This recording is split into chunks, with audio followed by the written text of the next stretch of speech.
Hello and welcome to News Central Now. I am Adebola Adedugba. The top stories are this hour. President Tinubu orders police to provide security at Rivers State local government secretariats. Ethiopian lawmakers elect Foreign Minister Selassie as president. South Africa e-hailing drivers protest over safety. And details shortly.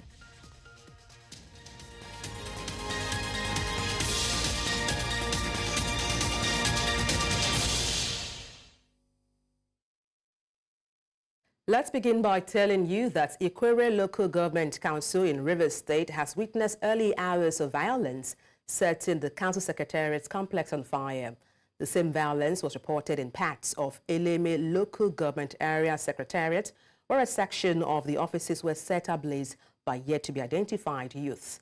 In the same vein, gunshots disrupted the plenary session at Obiakpo as Chijioke Nhunwo inaugurates the 10th legislative arm of the council. We have just been sworn in. While we are serving our legislative duty, the hoodlums came here shooting gun at innocent people here. They even shot some persons outside with some bullet wound, shooting sporadically, scaring everybody away. We are exercising our rights, our duly elected right and franchise, and according to the Constitution of Nigeria, Federal Republic of Nigeria. So you can see what is going on. You can see how Redecode has Redecode himself to send hooligans.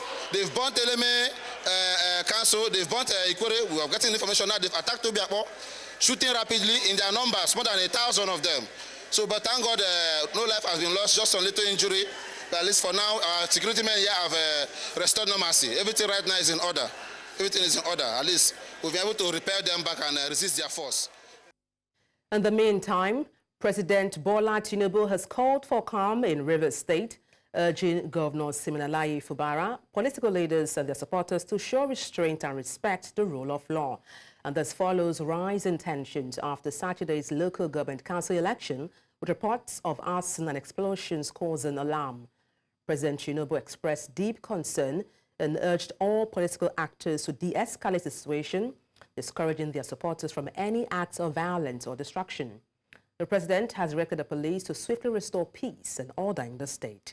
He stressed the importance of protecting public institutions, warning that government facilities funded by taxpayers must be safeguarded against vandalism.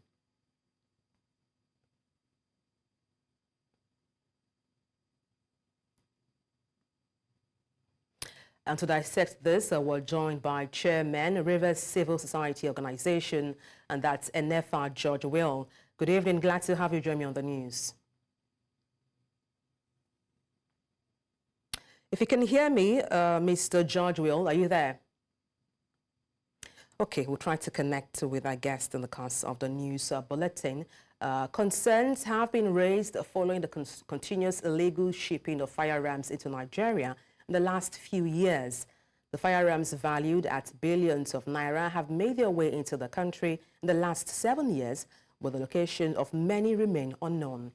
It was asserted that most of the arms and ammunition were smuggled into the country via the Tinkan Island and Apapa ports in Lagos State, as well as through land borders in Enugu and Cross River, the Bokoro region of Barutan local government area in Kwara State, the Igbora area of Oyo State, Idiroko in Ogun State, among other entry points. Security officers and experts indicate that these illicit arms contribute significantly to the nation's severe security issues, particularly in the northwest and northeast regions. Okay, we now have our guest joining us now to talk about, the recently concluded local government elections that happened in Rivers State. Our guest is Chairman, Rivers Civil Society Organization, and person of Enefa Georgewill. Good evening. Glad to have you join me on the news.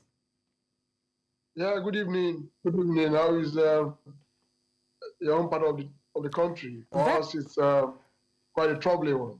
I hope you're hearing. Very well. Thank you for asking. Let me begin by also asking, we have seen different, events unfolding following the election happening in Rivers State, gunshots here and there, violence attack at the secretariat. What are your thoughts on this? First,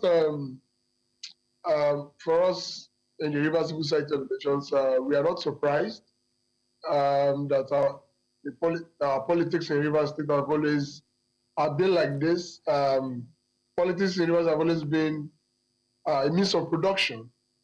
So rather than political leaders bringing development, progress to their people to see they want to do or die in the process. But we have not seen this level of, with due respect, madness, for lack of better word to use.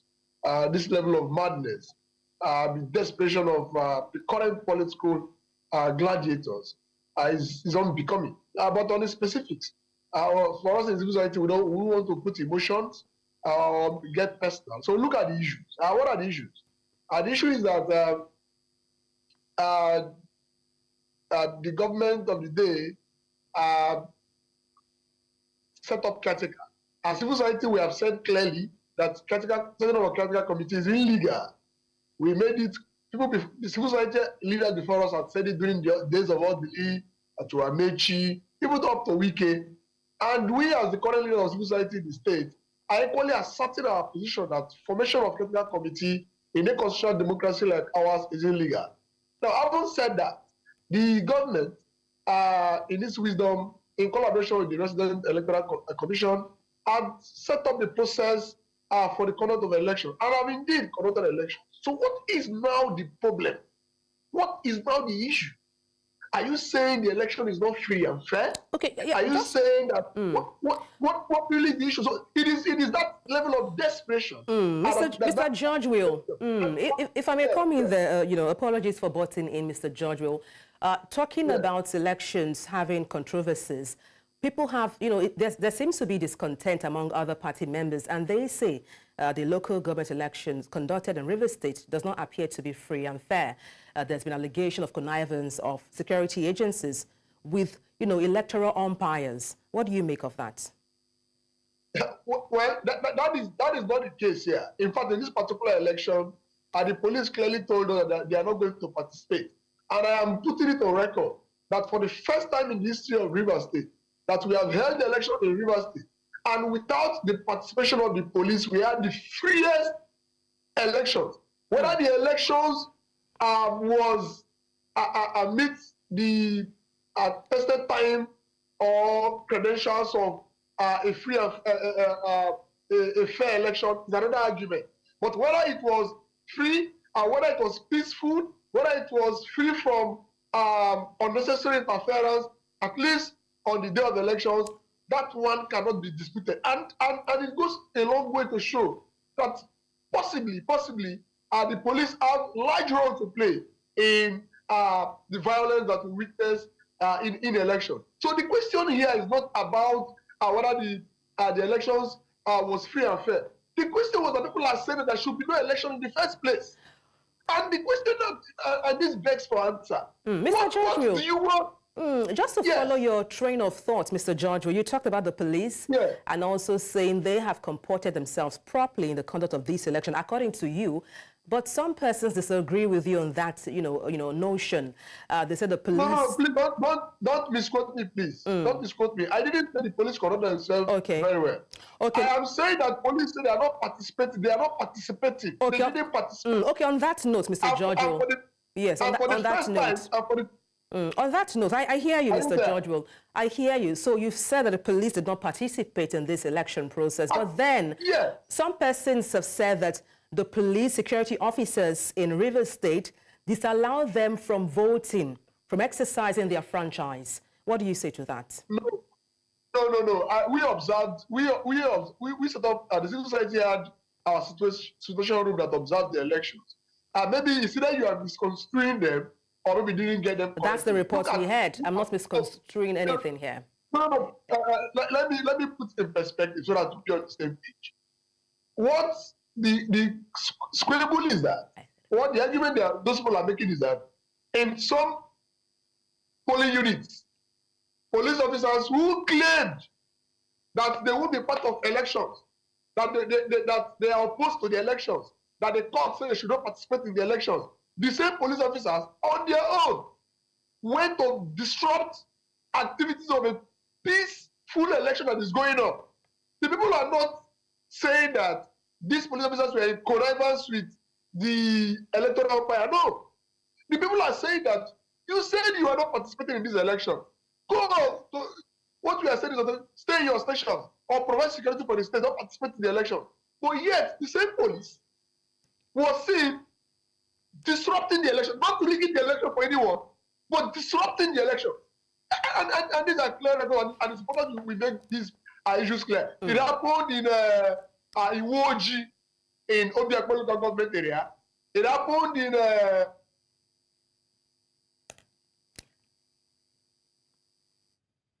Mr. Georgewill, are you there?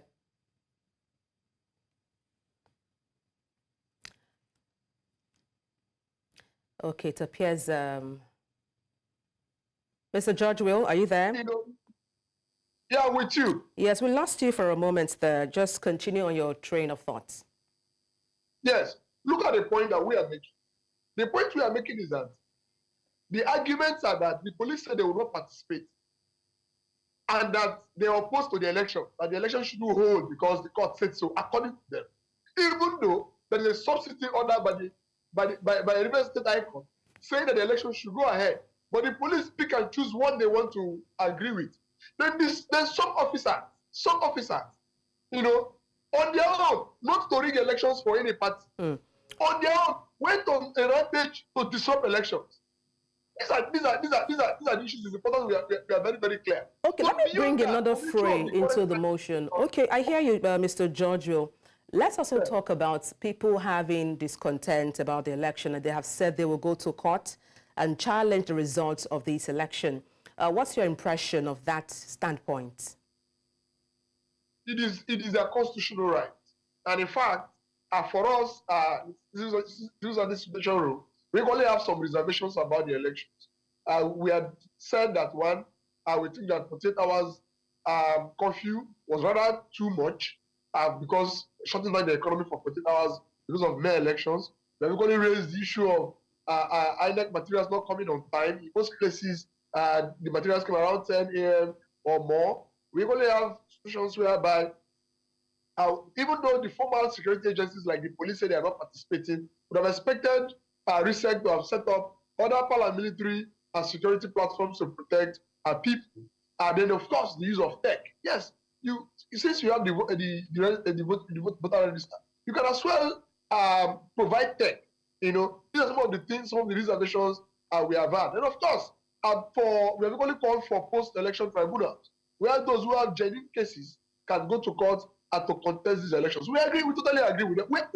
We are not saying that the elections, as it were on Saturday, we are free from manipulation. That is not the argument. The where we are, and the point we are talking about those who feel that the election should not hold, even though the Supreme Court had said that local government elections must be conducted. Critical committee is illegal. Those who are saying that though their tenures have expired for several months ago, are still insisting on their local government chairman. These are the people causing crisis in the state. That is the point we are making. We are not holding brief for the governor. Neither are we holding brief for the governor's party. I mean, as it were, I'm even confused which one is the governor's party, because the governor's party is even up on the ballot. So looking ahead, you know, forward-looking now, let's talk about, you know, moving ahead for Rivers State, you know, having elected, you know, local government chairman. What should be their blueprints when it comes to dealing with issues in Rivers State? Very well. Those who have been elected, pending when the tribunals either sustain their government or maybe replaces them with another party or another candidate. For now, this local government chairman should begin to implement their manifesto. But from our own end, we'll be saying that they should keep the cities clean, especially in the city centers. By that I mean the mayor and, of course, the local government chairman of Obiakpolo. Our cities are getting dirtier. So sanitation, which is one of the primary responsibility of local government, should be taken very seriously. We are talking about empowerment program. There is a lot of poverty, you know, across the country and of course in Rivers State. So local government should begin to introduce tech in this world of data, begin to introduce tech, both the software and hardware of it, and begin to get diverse people involved. Then markets. Markets are one of the very important functions of the local government. We want to begin to see our local governments, neighboring local governments come together, set up a very big and mega market. You know, collaborate with our funders to get us big and very good market. And of course, transportation, road and sea transport. We want to see, when we are growing up in this town, we see local government chairmen set up local government transport scheme to reduce the cost of transportation. All of these are novel. So these are some of the areas that we think that they should invest in.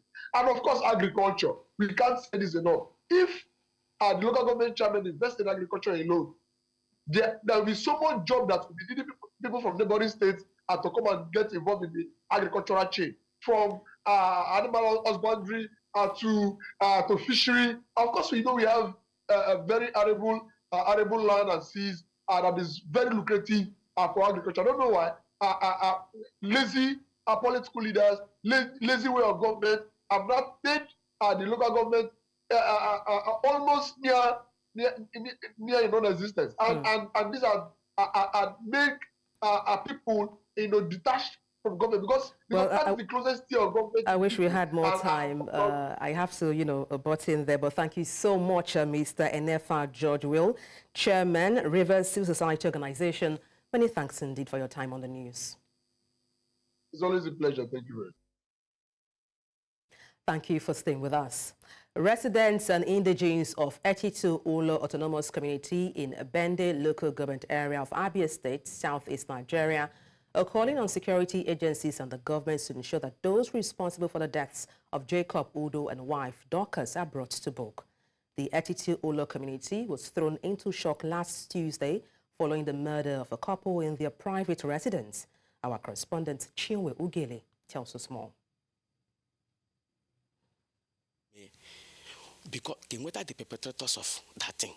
Because my fear, if those people, if they fail to apprehend them, we are not safe. Jacob Udo, a 78-year-old man, was murdered alongside his wife on Tuesday by yet to be identified persons here in Etitu Ulo, Bende local government area of Abia State.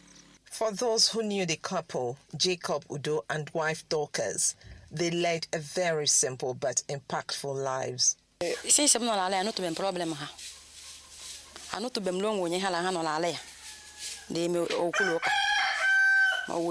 Even that last 3 months with the woman who won Yamanela Wolano, on one day morning, Sunday, actual mobia. If you know Ogemka school need to, all I can be. So he has been a very good man. In this our community. The couple, though from Itumbuzo, lived in Etitu Ulo, both in Bende local government area for over 4 decades. The quiet and peaceful village now has neighbors of the late couple live in shock and fear. I was shocked to the bone marrow. I was dumbfounded. I couldn't, even now that I'm standing, I couldn't figure out anything. That this type of thing will happen. So for that day, I didn't know I wonder what to see me. Because I'm Baba Lebedo town who boom mad her board town. And my way to say, me one no Adedugba. It is safe. The neighbors attest to the good relationship of the couple with other people in Etitu Ulo, believing that the perpetrators of the act must have come from elsewhere.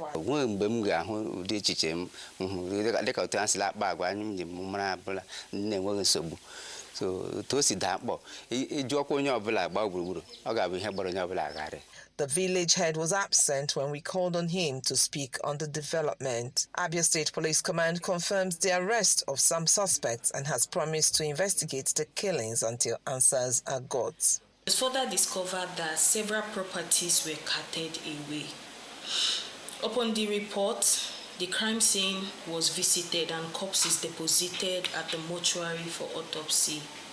3 suspects were arrested in connection with this heinous crime and currently under interrogation at the State Criminal Investigation Department. As government puts measures in place to secure the urban areas, Security must also be improved upon in the rural dwellings in order to protect lives and property of dwellers. In a titular in Bender local government area of Abia State for News Central, Chinwe Ugili. Quite a sad one indeed.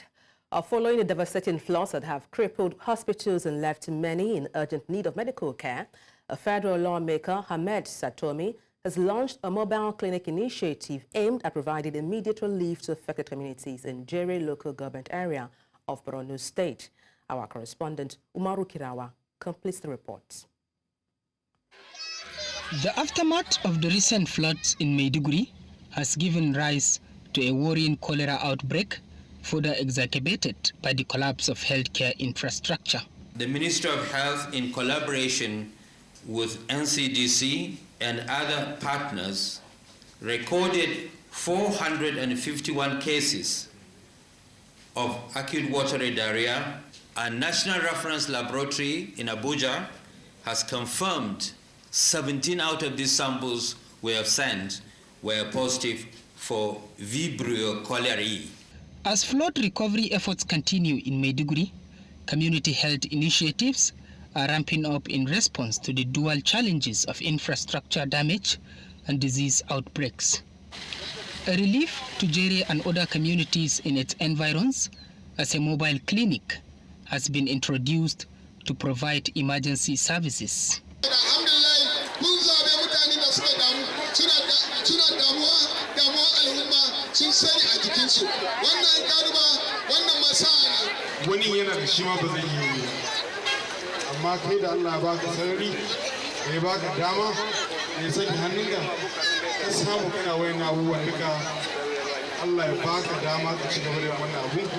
The outreach, which began this week, is set to deliver essential medical services, and the people are happy with the development.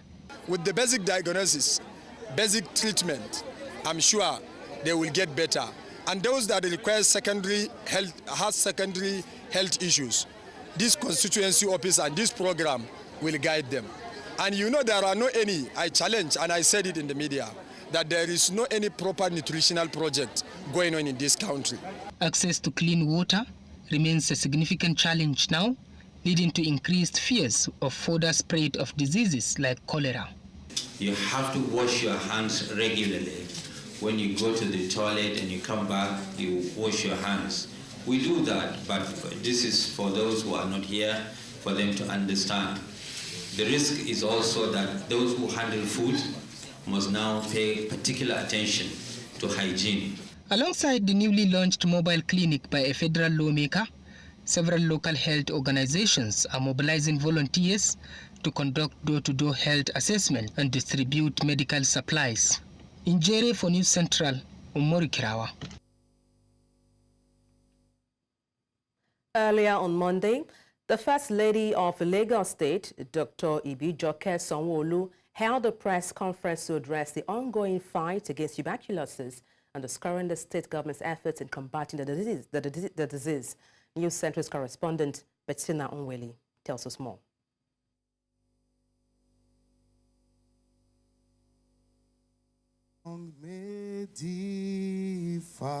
The First Lady hosted a critical press conference aimed at intensifying the fight against tuberculosis in the state. The event, which brought together health experts, state officials, and members of the press, was part of an ongoing campaign to raise awareness about the disease and encourage early diagnosis and treatment.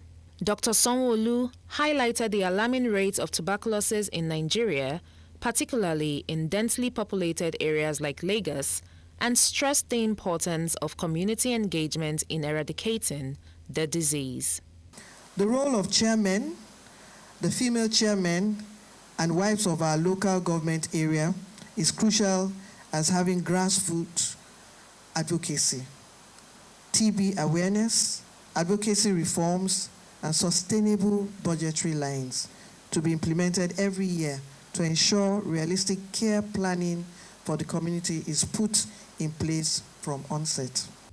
According to the World Health Organization, Nigeria is one of the countries with the highest burden of tuberculosis and Lagos State accounts for a significant portion of cases due to its dense population, hence the urgent need for public sensitization to be led by the inaugurated ambassadors. In Africa alone, we have like 2.4 million with TB, with one person every 30 seconds.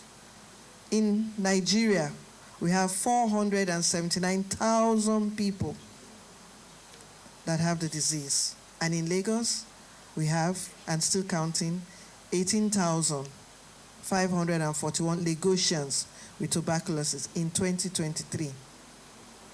The First Lady also announced new initiatives to enhance the state's tuberculosis control program, including the distribution of free treatments, improved access to health facilities, and a public awareness campaign to educate residents on the dangers of untreated tuberculosis. Once again, it is noteworthy to mention that TB is preventable, TB is curable, and diagnosis and treatment is free.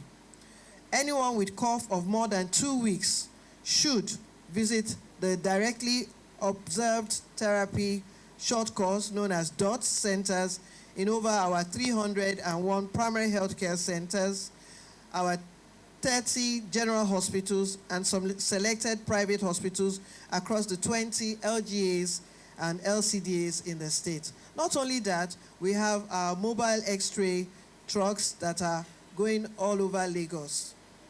Tuberculosis remains a serious health challenge in Nigeria, especially in Lagos. But with the state's renewed commitment to awareness and treatment, it is hoped that more lives will be saved. In Lagos, for News Central, I am Bettina Nwili. Nigerians have been called to support adolescent girls from less privileged homes as they strive to maintain good menstrual hygiene. And this was by the Fraz Foundation during distribution of sanitary kits to the female students of the government secondary school in Kubwa, located at Buhari Area Council of Abuja. The gesture, which received commendation by students and staff of the school, is expected to help the girls avoid days out of school due to high costs of sanitary pads occasioned by the rise in cost of goods in the country.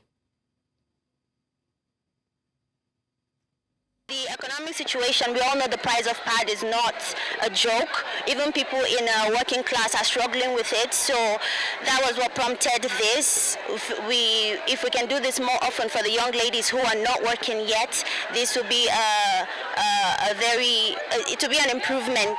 Hygiene is one of the focus of distributing these pads, which we spoke to them earlier when we lined them up to tell them about how the sanitary pad works and the importance of hygiene and how often it's important for them to change their pad, which is why we're encouraging them by giving them pads so that they can, change more often, which is a hygienic thing to do.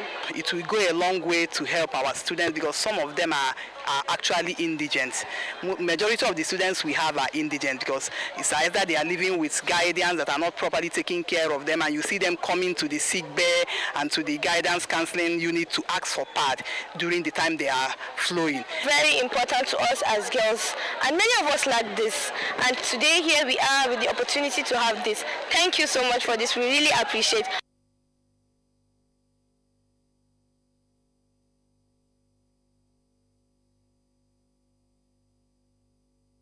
Nigerians say the rising cost of living is limiting access to education beyond the reach of many parents. While many are already considering the option of enrolling their wards in public schools, others may be adding to the number of out-of-school children. However, educators believe subsidizing education should be of utmost priority to the government to make it accessible to all children. Our correspondent, Omolola Ololade, has that detail, but we'll bring you the report in the course of the news bulletin. The governments of Bulgaria and Nigeria are set to sign a memorandum of understanding where people of both countries will enjoy certain benefits from bilateral relations. Now, the new deal, yet to be signed between the two countries, will be in areas of agriculture, education, and security, which is similarly bedeviling some parts of Nigeria. Our correspondent, Chizoba Anyanwe, reports that the Bulgarian envoy to Nigeria recently paid a visit on the Plateau State governor, and here is her report. This is not the first time Bulgaria would be working closely with Nigeria, as they had shared in the past close ties in several areas. This time around, the two countries will be looking at agriculture, education, and majorly security, which has continued to ravage many communities in Nigeria. The deplorable condition of education and high rise in poor agricultural practices, which lead to poor yields and food insecurity, remain very key for any society to thrive. These are the essence of the visit of the Bulgarian ambassador to Nigeria during his courtesy call on the governor of Plateau State. The first one is, of course, agriculture.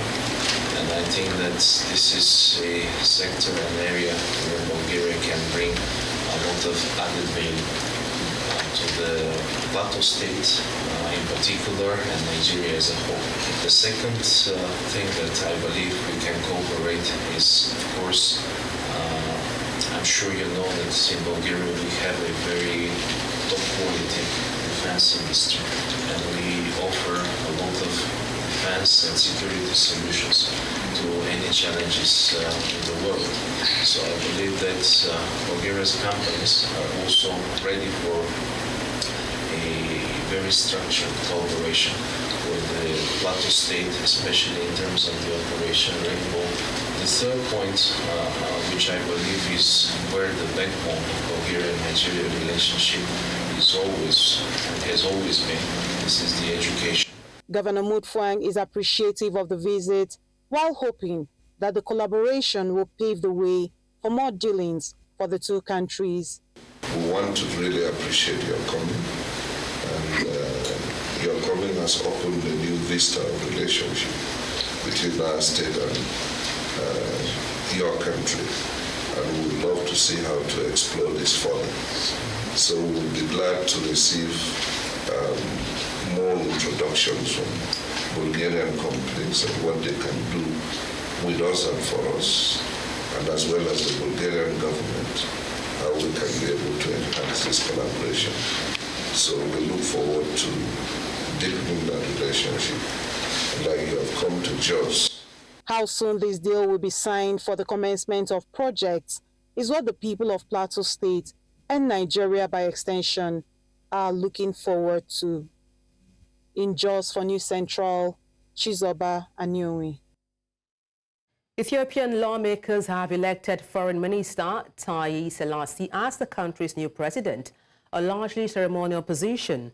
This marks the end of Sahal Wakzod's tenure, leaving Africa with only one female head of state.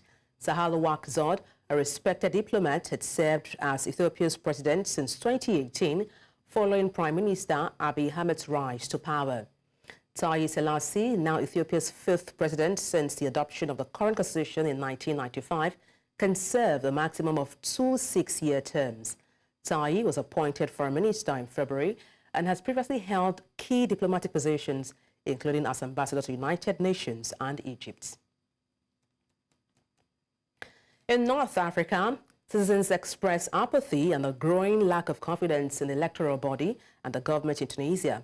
And this is coming a day after the presidential election that saw a low turnout. Tunisia's incumbent president, Kais Saied, is set to win the country's presidential election with 89.2% support despite the low turnout, according to exit polls broadcast on national television on Sunday after polls closed. The Tunisian electoral body has said only about 9.7 million people were eligible to vote in a country whose population is around 12 million.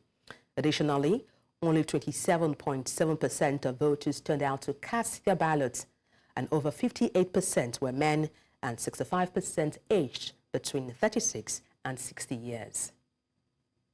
أنا نحبه قيصاي أما ما ريت عمل شيء أنا واحد من الناس ما ريت عمل شيء ما عطاني حتى فلوس أنت نحيته وكي نحيته ذوكم السراق وكذا أنا ما يعنينو تو نحن ولاد الحوم ولاد الربط شنو باش يعنيو لأن كي تنحيهم كي باش نحيلي وما نلقاش عظم وما نلقاش حليب وما نلقاش قهوة وما نلقى شنو باش يزيدوا لي وخاي وضع ما يشجع الجمل شجعك الجمل العربية تونس يا حسرة كانت تونس تو ما عادش توا الشباب الكل يا حارق اللي في الحبس هاك تشوف انت ولاد الحومة الشعبية الكل اللي حرق اللي مشى هاك شوف القهوه كلها رجال كبار، الشباب ما عادش، الشباب وقتاش ترام في تونس ترام كان في الليل.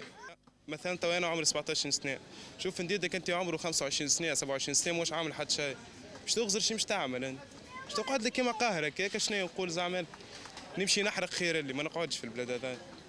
تحرق برشا عباد حرقوا هكا عملوا اوراقهم عملوا كل شيء. الدولة هي اللي ضيعتنا. طبعا نحكي معك من خلباك معناها مانيش ما عندي حتى شيء من خلباك، اما ما عندك حتى شيء باش يفرحك. كي بيك بليش الباك راه باش تعمل باش تنجح هنا تعمل فورماسيون تخرج بها تعمل حاجة. كهو كل جمعة راهم قاعدين في قاولة هنا بالسويقة يجينا كالمغزاوي قريش من واحد انتخبوا ترى شنو كلها تاخذ اوراق ترجع. We cross over to South Africa, where the Soweto court has postponed the bail application for the accused 26-year-old Kwangdohulu Ngubani to Monday. The accused was seeking bail following the incident that was caught in camera, the shooting of an e-hailing driver Ngokwa Gaza in Hebrew, Johannesburg, a week ago. His co-accused is still on the run. Meanwhile, outside the courthouse, e-hailing drivers gathered in protest, demanding that a court register bail application for Samuel. Their message is clear: they are seeking justice for their colleague and greater safety for all drivers in the industry. The postponement has raised concerns and emotions within the community as the e-hailing driver community calls for action and accountability.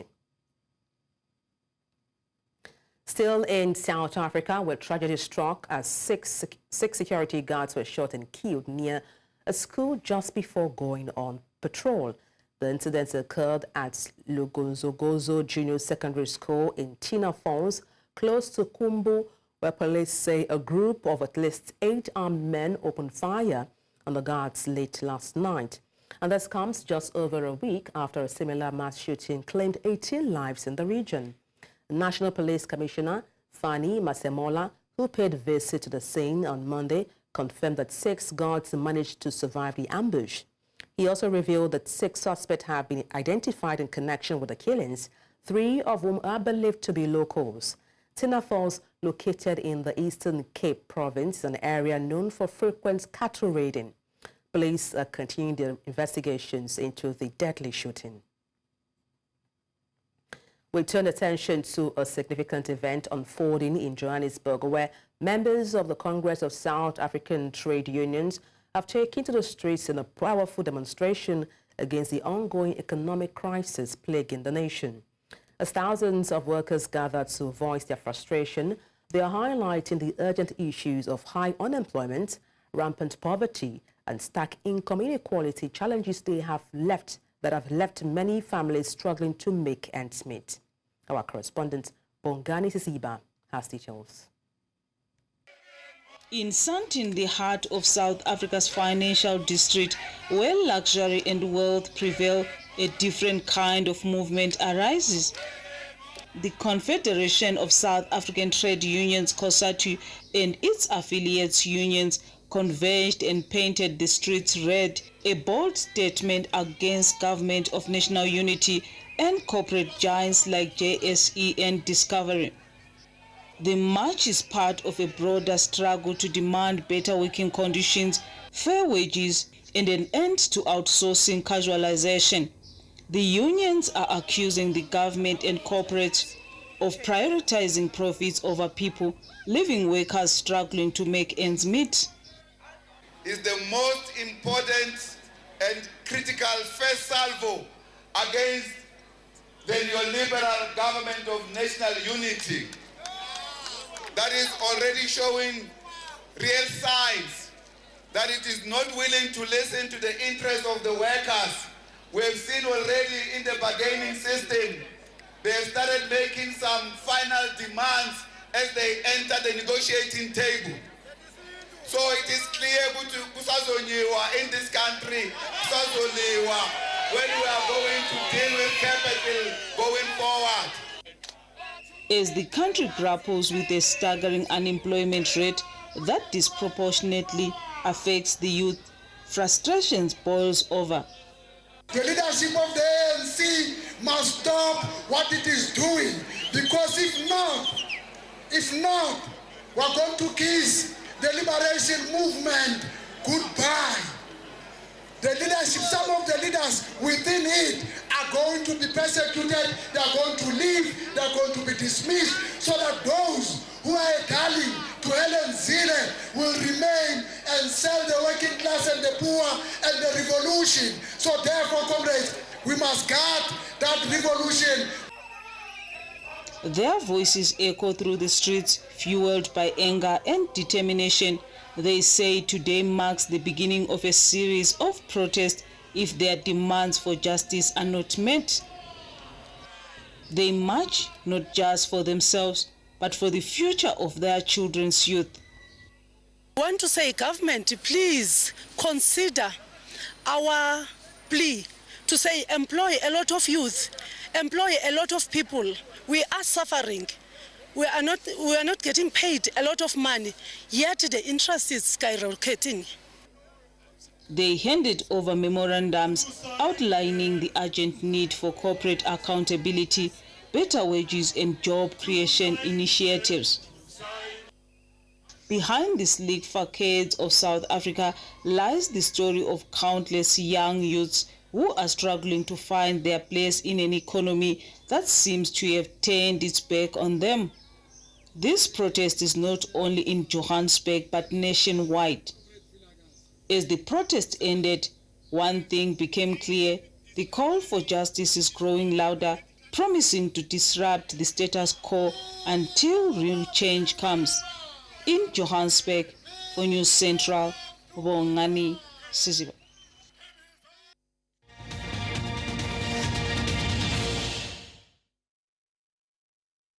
Palestinians in Jabalia in northern Gaza reflect 1 year after the October 7th Hamas-led attack on Israel that triggered a war that has killed tens of thousands in Gaza and destroyed vast swathes of the territory.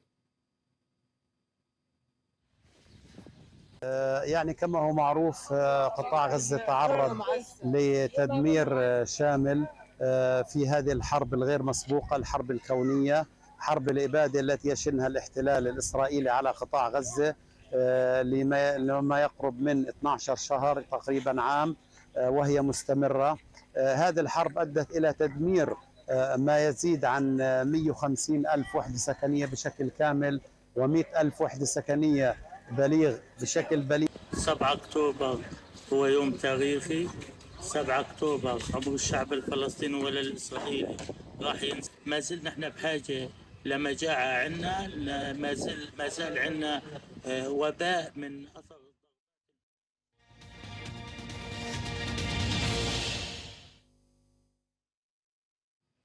Lagos State is confronting a major environmental issue due to excessive plastic waste generated, particularly from single-use plastics like PET bottles and sachet water packaging. Now, these non-biodegradable items contribute to pollution, obstruct drainage system, and pose health risks. In light of this, the government plans to ban single-use plastics starting January 2025, which raises concerns about the economic and operational impacts on local businesses and residents. And during a discussion on Business Edge, Perpetua Fasome Peter asked Dr. Femi Idowu Adegoke, a chartered waste and resources engineer, whether the state has adequately explored strategies to combat plastic pollution and its effects on public health.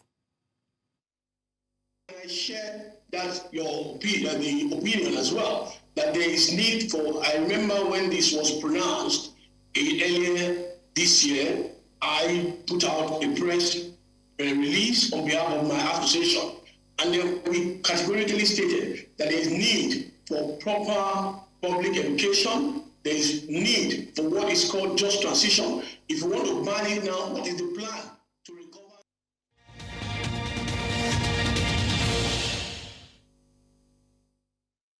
In sport, title holders Al Ahly of Egypt will face Orlando Pirates of South Africa after both were placed in Group C when the CAF Champions League group stage draw was made on Monday.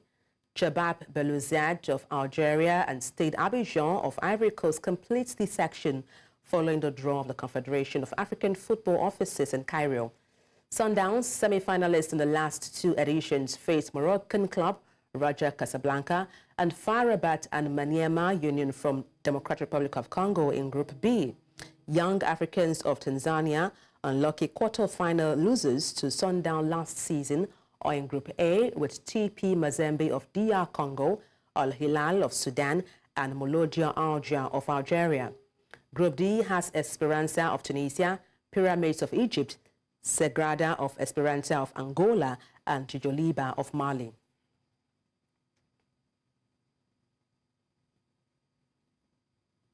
Former Ghana coach Kwesi Appiah has announced his temporary resignation from his position as Executive Council member of the Ghana Football Association. Now, this decision follows the directive from the Confederation of African Football, which informed Appiah via the GFA that he needed to step down from one of his roles ahead of the upcoming 2025 Africa Cup of Nations AFCON qualifiers between Ghana and Sudan. Appiah is currently the head coach of the Sudanese national team, while also serving on the GFA Executive Council.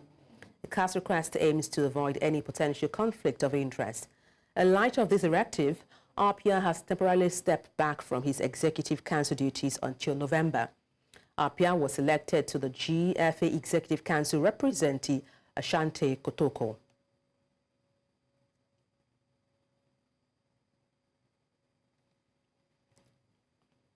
And that's all on the news. Let's take a look again at some of the major stories. President Tinubu has ordered police to provide security at Rivers State local government secretariats.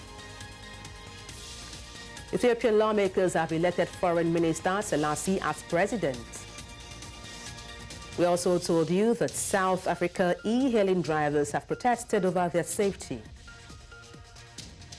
You can watch News Central live on DSTV, channel 422, Star Times, channel 274, Avo TV, and YouTube. Many thanks for watching. I am Adebola Adedugba.